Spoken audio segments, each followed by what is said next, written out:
Sir एक प्रश्न होता, विचारू का? विचार. एक डील आहे, 75 लाखाचा एक दुकान गाळा आहे. ब्रोकर म्हणतोय 40 ते 50 हजारापर्यंत रेंटल इन्कम मिळू शकतं, म्हणजे जबरदस्त पॅसिव्ह इन्कम. बरोबर. तर इन्व्हेस्टमेंट म्हणून घ्यावं का? फक्त रेंट इन्कम ऐकून इन्व्हेस्टमेंट करायचं का नाही हे नाही ठरवायचं. त्याकरता कॅल्क्युलेशन करणं महत्त्वाचं आहे. समजा 25 लाख रुपये डाऊन पेमेंट, 50 लाखाचं लोन, असं टोटल 75 लाखाची प्रॉपर्टी परचेस केली. रेंट 40-45 हजार रुपये मिळत आहे, पण EMI तितकाच जाऊ शकतो.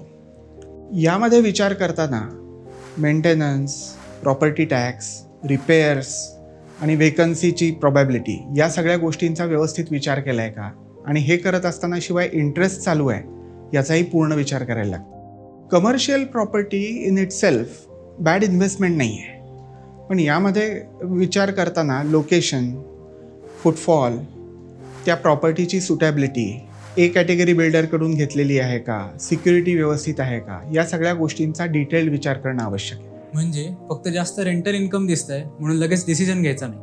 एक्झॅक्टली. कमर्शियल प्रॉपर्टी तुमच्या पोर्टफोलिओसाठी सुटेबल आहे का हे जाणून घेण्यासाठी वेल्थ ग्रोथ बरोबर कॉल शेड्यूल करा.